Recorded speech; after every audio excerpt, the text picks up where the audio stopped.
Welcome! We are diving into a fantastic opportunity right here in South Africa, turning that passion you have for gardening into a real, thriving business. You know, with our amazing climate and just our love for being outdoors, the soil has never been more fertile for this kind of venture. So let's get our hands dirty and dig in. Okay, so let's start with the big one, shall we? Are you really ready to turn that green thumb of yours into some green rand? If you're nodding along and thinking yes, then trust me, you are in exactly the right place. You might be wondering, is this actually a stable business idea? Well, let me tell you, the numbers really speak for themselves. This industry has proven to be incredibly resilient. And as you can see, the reasons are pretty compelling. The startup costs are low, the profit margins are high, and the demand, well, the demand is strong. It's a very attractive package. So, why is right now the perfect time to get started?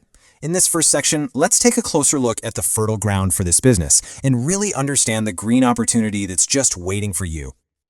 Okay, let's talk numbers because this is where it gets really interesting. A 40 to 60% profit margin, that's incredible for a service business. To put that into perspective for you, someone working on their own, maybe 4 or 5 days a week, could potentially bring in between 15,000 and 30,000 Rand a month. The point is, with some smart management, you get to keep a really significant chunk of what you earn.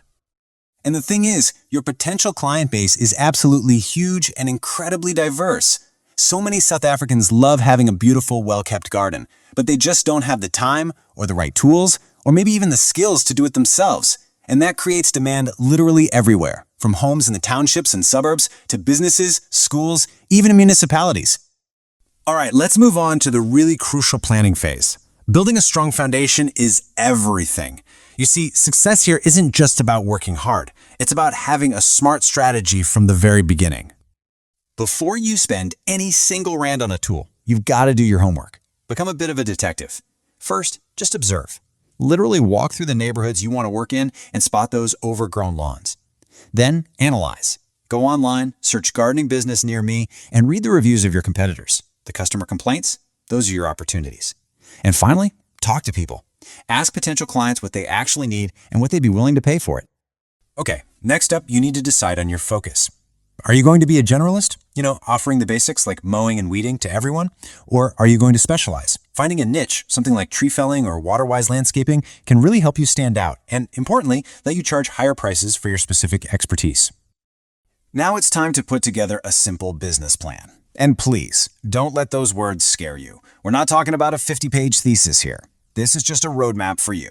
Outline your services, figure out your startup costs, which, by the way, can be as low as 3,000 Rand for some secondhand gear. And of course, plan for our unique Mzansi challenges, like load shedding, especially if you're using electric tools. All right, plans in hand. Now it's trying to make this thing real, legal, and ready to roll. Taking these next steps gives you credibility and really prepares you for some serious growth down the line. Now get this, for just 175 Rand, that's less than a fancy dinner out, you can formally register your business with the CIPC. It is such a small investment, but it instantly boosts your credibility and it means you can issue proper tax invoices. And here is a golden rule. This is a non-negotiable for managing your money properly. Open one separate business bank account. Never, ever mix your personal and your business money. It keeps your books clean, and it will save you from major headaches when tax time comes around. Look, you do not need a massive warehouse full of equipment to get started. Just focus on the essentials: a reliable bakkie for getting around, quality tools that won't let you down mid-job, and those professional touches like some branded t-shirts and business cards. Simple things like that show people you mean business right from day one. Okay, so you're official. You've got your tools, you've got a plan. Now for the really exciting part. Finding customers and making some money. Let's get into how you can market your new business without breaking the bank. Forget about spending a fortune on ads. Your best marketing is smart. It's local and it's visual. Drop some flyers in the neighborhoods you're targeting. Turn your bakkie into a moving billboard. Post those super satisfying before and after photos on Facebook. And always, always ask your happy clients for a Google review. Trust me, those 5-star ratings are pure gold. Getting your pricing right is so critical. A huge mistake people make is undercharging. The key here is to price the job based on its value, not just on how many hours you think it'll take. A standard cleanup might be a flat 600 rand, while a tricky tree felling could be 1,500 or even more. This way, you're rewarded for your skill and your efficiency. Now listen up, because this could be the most important piece of advice you get. So many new businesses fail because of poor money management, not because there isn't enough work. You have to make financial discipline your superpower. Track every single cent, set aside about 15% of every payment for tax, and start building a rainy day fund. It will be a lifesaver when a tool breaks or you hit a slow month. Okay, so you're up and running. Let's look to the future. How do you grow from just a solo hustle into a real, recognized local brand? Once you've got a steady stream of clients, it's time to start thinking about scaling up. When your phone is ringing off the hook and you've actually got a waiting list, well, first of all, congratulations. That's a great problem to have. And it's your sign that it's time to scale. Think about offering service packages, maybe partner with local nurseries for commission, and hire your first helper, even if it's just on a per-job basis.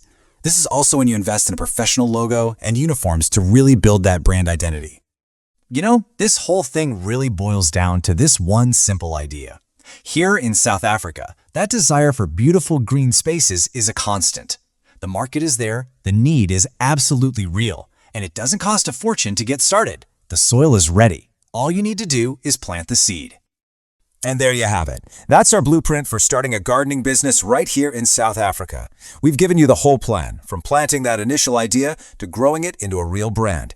So the only question left is the one you have to answer for yourself. What will you grow?